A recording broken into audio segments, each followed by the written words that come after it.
Salam sejahtera bagi kita semua. Pada kesempatan kali ini, kami dari kelas 10 MIPA 2, kelompok kedua, akan melaksanakan presentasi mengenai Perjanjian Lama dan juga Perjanjian Baru.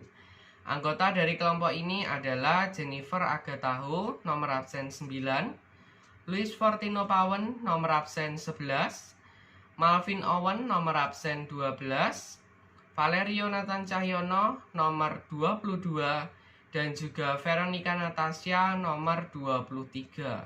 Selamat menyaksikan.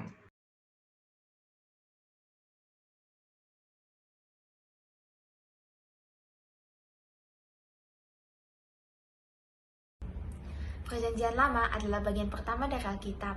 Istilah Perjanjian Lama digunakan untuk membedakan dengan Perjanjian Baru. Dalam sejarah keselamatan, relasi manusia dengan Allah diikat dengan perjanjian.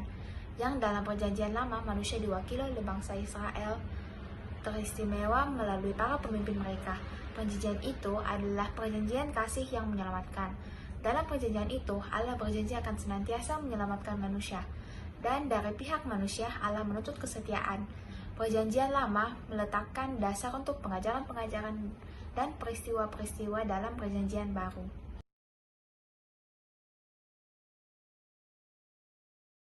Perjanjian Lama dan Perjanjian Baru walaupun sama-sama sabda Allah, tapi mereka merupakan dua kitab yang berbeda. Perbedaan dapat dilihat dari perjanjian itu. Buku yang lama atau kitab berbicara dengan Perjanjian Lama (PL) berbicara mengenai perjanjian Tuhan dengan bangsa Israel, sedangkan buku kedua yang sekarang disebut PB atau Perjanjian Baru berbicara mengenai perjanjian Tuhan dengan umat manusia seluruhnya dalam diri Yesus dari Nazaret. Sebetulnya harus dikatakan bahwa yang disebut PB tidak banyak berbicara mengenai perjanjian. PB sebetulnya tidak banyak berbicara mengenai perjanjian, melainkan Yesus. Namun ada kekhususan dari PB, bahwa melihat dirinya sebagai lanjutan dari PL. Ada suatu kesinambungan, maka kedua-duanya dilihat sebagai perjanjian Tuhan dengan umat manusia. Cuma dalam fase pertama atau perjanjian yang lama itu, perjanjian masih dibatasi dengan bangsa Israel. Sedangkan dalam periode kedua yang disebut perjanjian baru, hubungan itu diperluas kepada seluruh umat manusia. Maka dari kata perjanjian lebih jelas di PL tapi lebih mendalam di PB. Dari keseluruhan isi kitab suci Perjanjian Baru, tampaklah dengan jelas bahwa para penulis tidak pertama-tama hendak mewariskan kronologis peristiwa sejarah seperti Yesus Kristus dan kehidupan gereja perdana. Yang mereka ungkapkan terutama pengalaman iman akan Yesus, mereka sebagai saksi mata peristiwa Yesus Kristus sebagai tokoh sentral melalui pergaulan dan kebersamaan dengan Yesus Kristus, baik langsung maupun tidak langsung. Mereka pada akhirnya mengimani Yesus Kristus sebagai anak Allah dan juru selamat yang sekaligus menjadi pemenuhan janji selamat Allah kepada manusia, sebagaimana telah dipersiapkan dan dikatakan dalam Perjanjian Lama.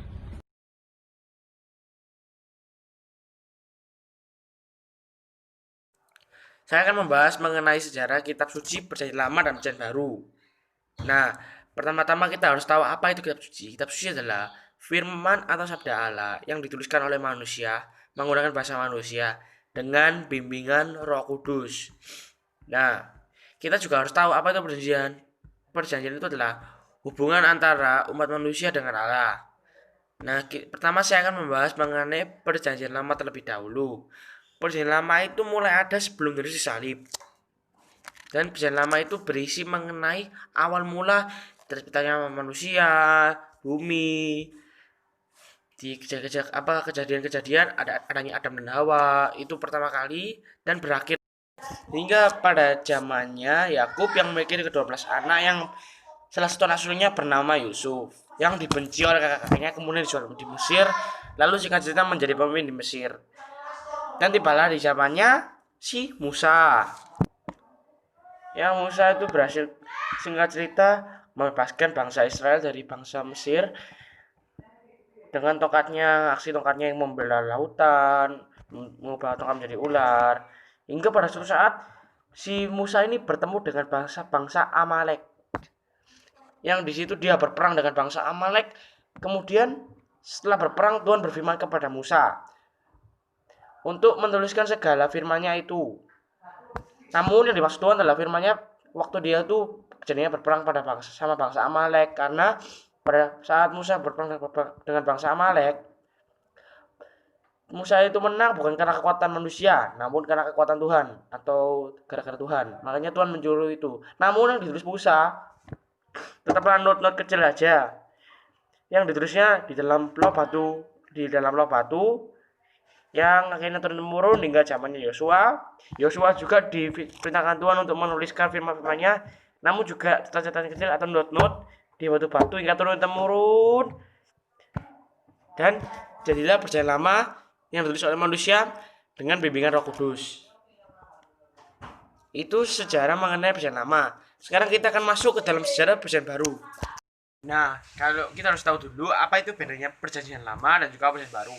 Kalau perjanjian lama itu bercerita mengenai hubungan antara umat Israel dengan Allah. Kalau misalnya perjanjian baru ini mengenai manusia dengan Yesus Kristus. Di perjanjian baru ini berisi 27 isi Alkitab. Yang awal mulanya berisi Injil yang bercerita mengenai Tuhan Yesus Kristus, mengenai karya-karya Tuhan Yesus, firman Tuhan, dan juga perjuangan Tuhan Yesus. Dan kemudian ada yang namanya kisah para rasul. Kisah para rasul ini bukan bercerita mengenai para rasul, bukan. Namun mengenai ketika Yesus telah mati dan bangkit lagi. Para rasul yang berkisah mengenai jemaat Kristen yang awal mulanya ada tokoh utama Petrus dan Paulus. Kemudian ada surat-surat yang isinya tuh bukan berisi mengenai cerita, namun mengenai nasihat-nasihat, anjuran, atau firman-firman Tuhan, supaya kita ini hidup dalam Yesus Kristus seperti Yesus itu. Kemudian ada wahyu yang berisi mengenai penglihatan manusia yang ihwal pada seluruh umat Kristen dan juga dunia. Kitab ini terarah kepada akhir zaman atau akhir dari dunia ini. Kitab suci perjanjian baru ini sifatnya menyeluruh seperti yang ada pada Lukas 22 ayat 20 yang berisi mengenai demikian juga dibuatnya dengan cawan sesudah makan.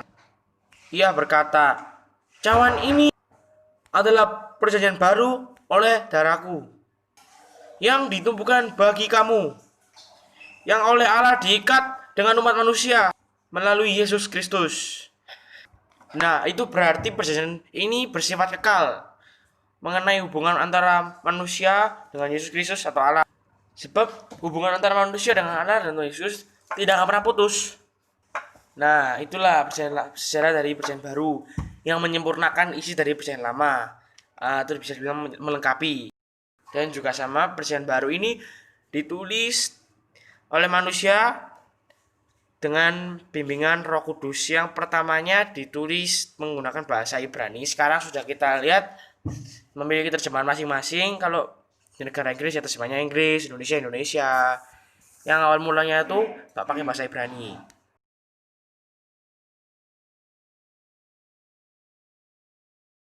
Untuk isi perjanjian lama, ada Kejadian, Keluaran, Imamat, Bilangan, Ulangan, Yosua, Hakim-Hakim, Rut, 1 dan 2 Samuel, 1 dan 2 Raja-Raja, 1 dan 2 Tawarik, Ezra, Nehemia, Ester, Ayub, Mazmur, Amsal, Pengkhotbah, Kidung Agung, Yesaya, Yeremia, Ratapan, Yehezkiel, Daniel, Hosea, Yoel, Amos, Obadja, Yunus, Mika, Nahum, Habakuk, Zefanya, Hagai, Zakaria, Maleaki.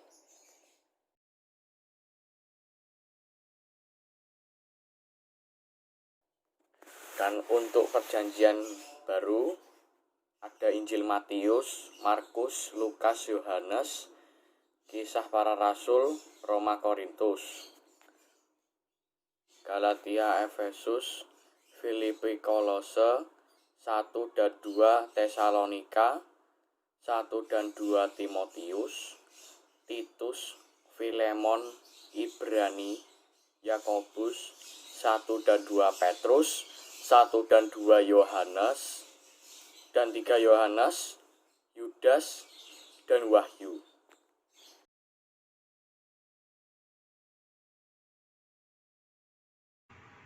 Selanjutnya, saya akan membahas mengenai hal yang dibahas di dalam Perjanjian Lama. Perjanjian Lama ini sendiri terdiri dari 46 buku dan merupakan bagian pertama dari 2 bagian kitab suci. Perjanjian Lama ini yang mempunyai paling banyak kitab. Perjanjian Lama mengisahkan bagaimana bangsa Israel disiapkan tahap demi tahap untuk menerima perjanjian yang definitif dan juga abadi yang akan dilakukan oleh Allah dan juga manusia dalam diri Yesus Kristus. Perjanjian Lama bukanlah buku yang berbicara kepada kita tentang Allah, melainkan suatu buku di mana Allah berbicara kepada kita tentang dirinya lewat saksi-saksi yang dipilihnya sendiri di antara umatnya, yaitu Israel. Maka setelah membaca berbagai kitab Perjanjian Lama, kita bisa melihat betapa sabar Allah menyatakan dirinya dan betapa sabar ia mempersiapkan umatnya untuk berjumpa dengan Yesus, Putra Allah yang menjadi manusia. Dalam Dialah berdiam seluruh kepenuhan Allah.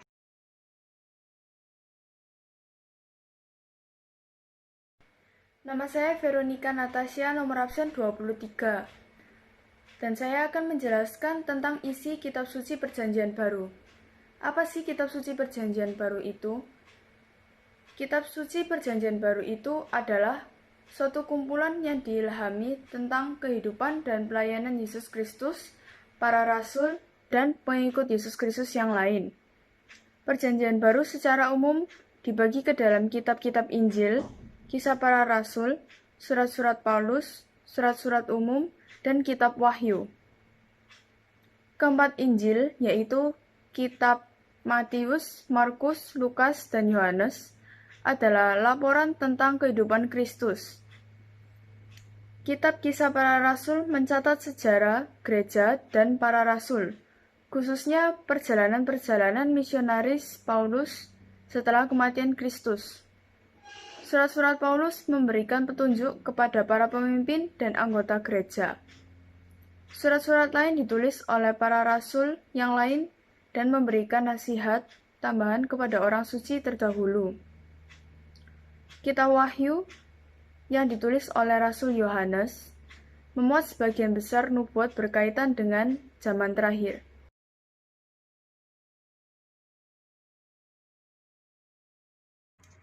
Kesimpulannya adalah Perjanjian Lama adalah bagian awal dari kitab suci dan Perjanjian Baru merupakan bagian kedua pada kitab suci.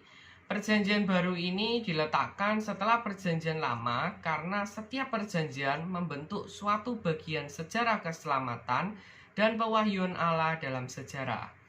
Dalam Alkitab itu sendiri terdapat 39 kitab dalam Perjanjian Lama dan 27 kitab dalam Perjanjian Baru.